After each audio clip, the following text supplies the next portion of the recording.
कारण जंतर मंतरवर जे आंदोलन झालं त्या आंदोलनामध्ये झालेला लाठीचार्ज आपल्याला माहिती आहे, परंतु आता या लाठीचार्ज वरून एक नवा वाद पेटण्याची चिन्ह दिसतायत। आणि आता या प्रकरणामध्ये आंदोलनादरम्यान जखमी झालेल्या पोलिसांच्या कुटुंबियांनी उडी घेतली आहे, तर दुसरीकडे आंदोलकांवरील गुन्हे नोंदवण्याचा धडाकाही सुरू झालेला आहे। त्यामुळे सरकार आणि सीजेपी मध्ये एक नवा संघर्ष पेटण्याची चिन्ह आहेत। पाहूया यावरचा एक विशेष रिपोर्ट।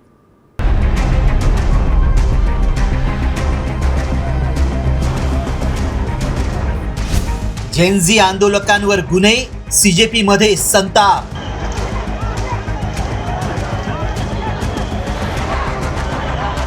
आंदोलकांवर कारवाईसाठी पोलीस सरसावले।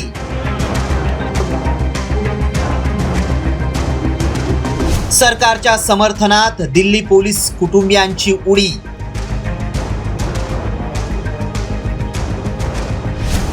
कॉकरोच जनता पार्टीच्या जंतर मंतरवरील आंदोलकांवर कारवाईच्या हालचालींनी आता जोर धरलाय। त्यामुळे सरकार आणि सीजेपी मध्ये आणखी संघर्ष पेटण्याची चिन्ह आहेत। त्यात या आंदोलकांच्या विरोधात दिल्ली पोलिसांच्या कुटुंबियांनीही उडी घेतली आहे। जखमी पोलिसांच्या कुटुंबियांनी थेट पत्रकार परिषद घेऊन काही आंदोलकांनी दगडफेक केल्याचा आरोप केलाय, तर सरकार पोलिसांच्या कुटुंबियांना पुढे करत असल्याचा पलटवार सीजेपीचे संस्थापक अभिजीत दिपकेंनी केलाय।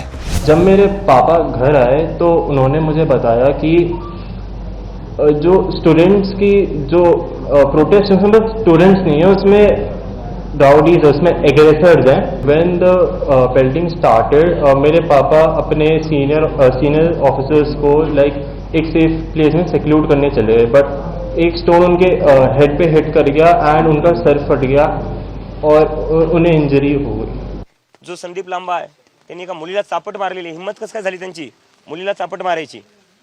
प्रायव्हेट पार्ट्सवर लाठ्या मारल्यात पोलिसांनी आणि आज परिवारांना पुढे करतायत। मला नाही वाटत ज्या पोलिसांनी जे प्रेस कॉन्फरन्स मध्ये बसले त्या पोलिसांनी हे केले, पण जे संदीप लांबा सारखे ऑफिसर्स आहेत त्यांनी तर मारलेले ना, कॅमेरावर कॅप्चर झालेले।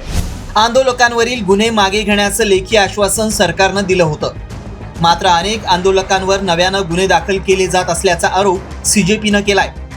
जंतर मंतरवरील आंदोलनादरम्यान 25 वर्षीय रुचिका सिंगनं पंतप्रधानांवर टीका केली होती। या प्रकरणी नोएडात 0 FIR नोंदवण्यात आलाय।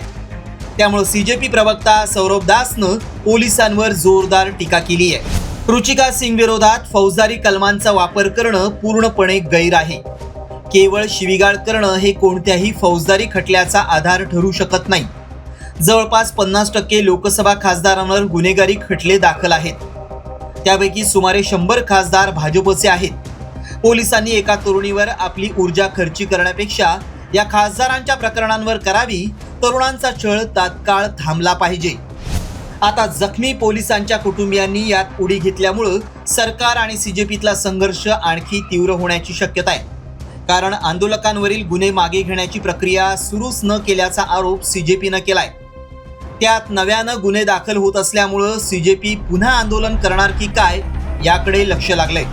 ब्युरो रिपोर्ट, साम टीव्ही न्यूज।